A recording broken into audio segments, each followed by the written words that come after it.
Hi everybody, I am back with another video. Just a quick announcement before we get into the official video on the topic.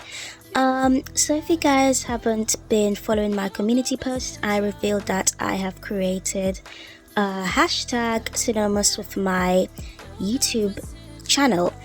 And I just wanted to let every one of you guys know that, the hashtag, it's up for use. Any of you guys can use it if you have a YouTube channel, or even if you don't, but if you make a post, just add the hashtag if you want. Bantu Beauties Nation. And yep, I just wanted to put that out there. So if you guys like my channel and you're part of the nation, the hashtag is free for any of you guys to use. So yeah, that's just all I wanted to say, and now we will get into the official video. If I'm to be honest, I used to be moved by people who talked about the representation of type 4 hair. The people who would say, you only show a long type 4 hair and not short ones, or what about fine type 4 hair? But to be honest, now I get irritated by these comments because the requests get more and more ridiculous. Now with these people complaining under videos of black women with full type 4 hair and sounding every bit of salty, leaving comments like, you guys only like type 4 hair when it's long. What about see-through afros? What about us with alopecia? The comments sound out of place, and they are the reason why I made this video, to explain why type 4 hair representation will always be long or thick hair. This video may come off as harsh, but it has to be said. So be sure to like, share, comment and subscribe, and I will see you after the intro.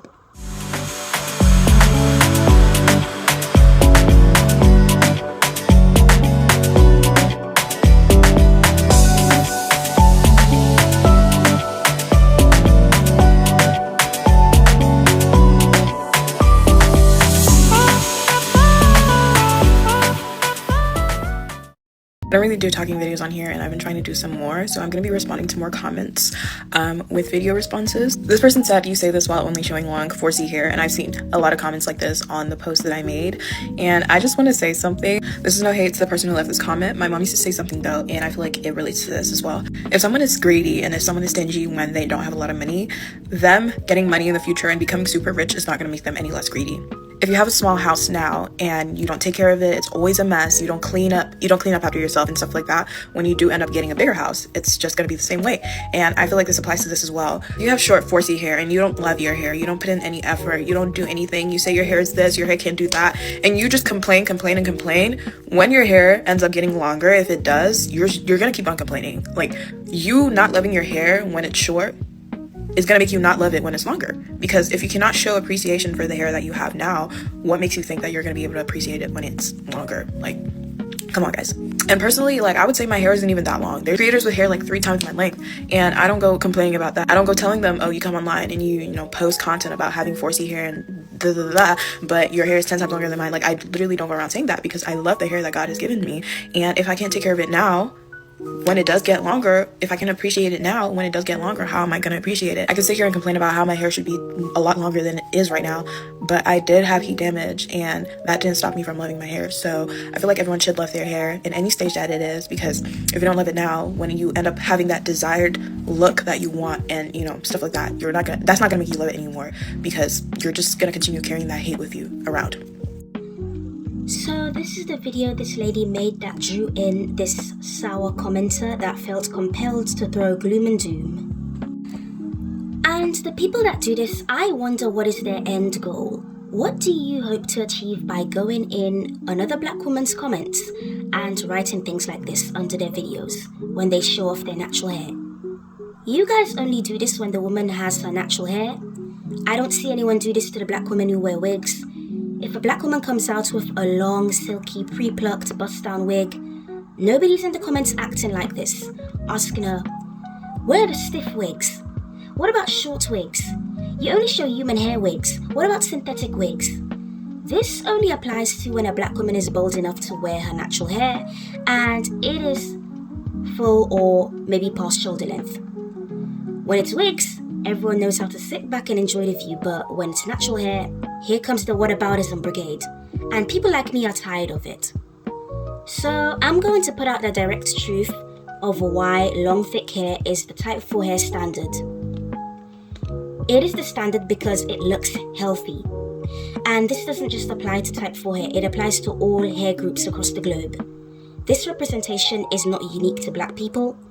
When you go into your local beauty supply shop and enter the hair aisle, the pictures of women on the shampoo and conditioning boxes have one thing in common: healthy looking hair. They will either have thick, shiny, straight hair, long or short, or thick, shiny, curly or wavy hair. I don't think you often see coily hair, but yeah.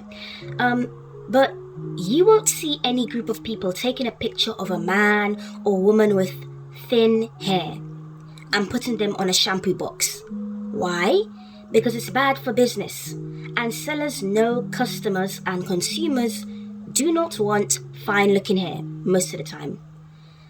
It's not a desirable outcome, and it is not associated with health. People are more likely to associate thicker or longer hair with health. That's not just a black thing, it's universal.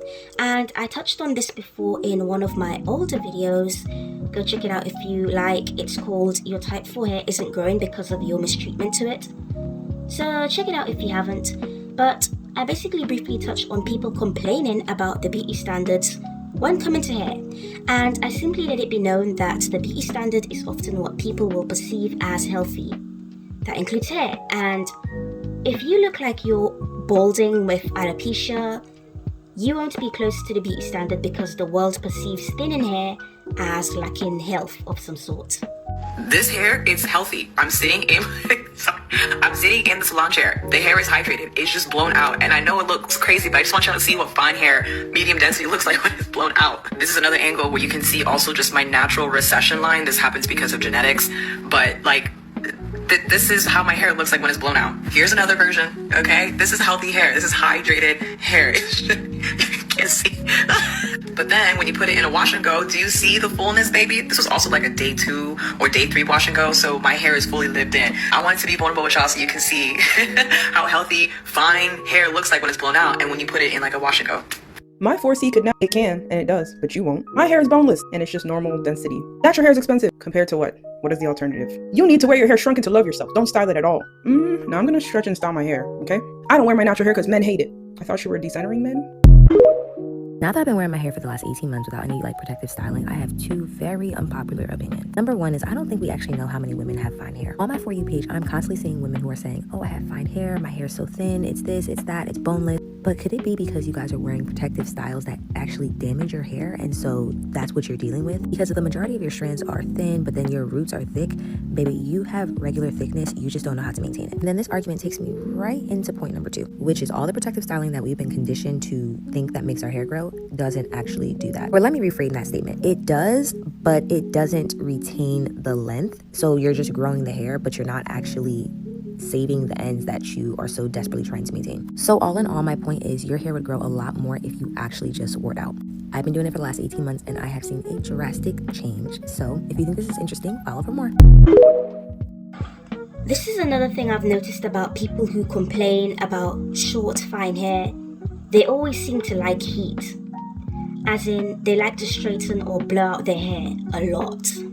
Like, personally, I can't count the number of times I have been online watching women with short, fine hair talking about their hair struggles while running a hot comb through it. And at that point, I sometimes wonder, do some of you actually have fine hair, or is it just self-inflicted damage? Because there is no way you don't know that you and your hair straightener are the main culprits. I get so annoyed watching these videos because deep down I feel like they know it's their fault that they have see-through hair. But rather than being honest with themselves, they'll say they have fine hair while continuing to heat damage it. Then they'll be one of the main ones in the comments of black women with full hair asking for fine hair representation and saying, you only show long type 4 hair. And it's like, yes, well duh. She takes care of her hair, invests in real protective styles, and doesn't do too much with the heat. Obviously, she has long full hair. What did you think was going to happen? I also low-key feel like these would be the same type of people under non-black women with long hair videos begging for bundles. But that's just my assumption, I could be wrong. But even so, these people don't act the same under the videos of these long-haired non-black women. You don't see them asking them to show shorter or finer hair. You don't see them saying, you only show long hair, you only show straight hair, what about X, Y, and Z? No, they save that for the black women who put in the love, time, and effort into their hair and reap the benefits. It's so weird because it's like they know how to be happy for others when they achieve inches, but not really when it's their own people. I personally think it stems from some of them accepting the bare minimum for themselves hair-wise, and when seeing someone who looks like them with long thick hair, it reminds them of what they can achieve, but aren't bothered to work for. Something like that. But that's my super quick video on this topic. Be sure to comment down your thoughts about this. I'm open to hearing everyone's opinions. Don't forget to like, share, comment, and subscribe, and I'll see you in my next video. Bye bye! I've been collecting some data points, and I think I have now figured out the 3 types of people who are struggling the most with their natural hair. Most people fall on a spectrum from doing absolutely too fucking much and then completely neglecting their hair. So the first person I'm going to say they're doing the most. The 2-hour scalp massagers and the multiple times a day oilings, multiple hairstyles a week, at least 5. You're burning yourself out. You're doing way too much. You're manipulating your hair way too much. And then by the end of the week, you're like, why is my hair not grown at least 2 inches because I followed this recommendation from somebody on TikTok who was trying to tell me something. That's your problem. You're doing too much. Stop. The second person is the person who wants to wear their hair natural, like they're trying, but they don't do it often enough. So on the random days that they do decide, like, okay, I'm gonna wear my hair curly, they don't know what they're doing. They don't have a routine, and they're like, oh, it's taking too long. Y'all are people who say it takes hours and hours and hours to do your hair. It does not take that long to do your hair. You just don't know how to do it, and you're struggling. But if you do it more often, you'll fall into a routine, and you understand what your hair likes, what doesn't like, how to manipulate it, all the things that will help you have long hair in the future. Lastly, the third type of person, complete scalp neglect, hair neglect. You keep your braids in for months and months and months. No water on the hair, no moisture on the hair. You take your wig off, you got sores on your head, you're like, why is my hair not growing? Let's think about that for 2 seconds. Why do you think your hair isn't growing? Why do you think your hair is breaking off so much? So realistically, the best position to be in is number 2, because you have the heart. You're ready to put in the work, you're just not exactly sure how to do it yet. And I think that is the perfect baseline to eventually have long and healthy hair. Your protective styles could be ruining your hair, especially if you have fine hair that's prone to breakage. This is episode 2 of the protective files, and here are 3 styles to avoid if you want to keep your edges. Small, knotless braids. I know this one will hurt a lot of you, because we all know this style eats, especially those goddess braids, but small braids equals high tension and weight, which pulls on already delicate strands, especially around your hairline and your crown. So instead, go for larger, lightweight braids, or just wear them for a shorter amount of time, like for your vacation. Number 2, slick back buns. All that tension plus product buildup plus friction, again, equals breakage. So a good alternative would be low tension puffs, or buns with soft scrunchies and minimal gel. Number 3, sew-ins. If you've had a lot of sew-ins, you'll probably notice that your leave-out section is a lot shorter than the rest of your hair. And that's because it needs constant heat and manipulation to blend it, even for sew-ins that are similar to your natural texture. And this is exactly what you don't want to be doing to fine strands, especially in the long term. So if you have fine hair, but you love the look of sew-ins, then maybe try a glueless wig in between styles, just to give your hair a break while maintaining the same look. Because the goal of your protective style is to protect, not cause more tension, breakage, and stress on your scalp. But if you want to know exactly how to retain length whilst protective styling, then grab my guide in my bio, which has everything you need to know about keeping your natural hair healthy underneath these styles. If your natural hair is 30 inches long, then the ends of your hair have been with you for around 5 years. So depending on how well you guys treat your hair now, will depend on whether you have ends that are strong and stick around for years, or ends that break off. If your ends are weak and they're breaking off, it's because you haven't been treating your hair well consistently for a long time. And so at a certain length, your ends can't take it anymore and they break off. They snap off and you stay stuck at the same hair length. So have this in mind when you're treating your hair. Depending on how well you treated your hair up here, depends on how strong your hair is going to be when it grows further down and further down. Treat your hair today like you want it to last years. Maybe the reason your hair is not growing is because of you refuse to be a mini braids warrior or a mini braids rangers, and you do not have any hair care routine. Who took that thing? Spirit in this place? Spirit, who said that? Let me just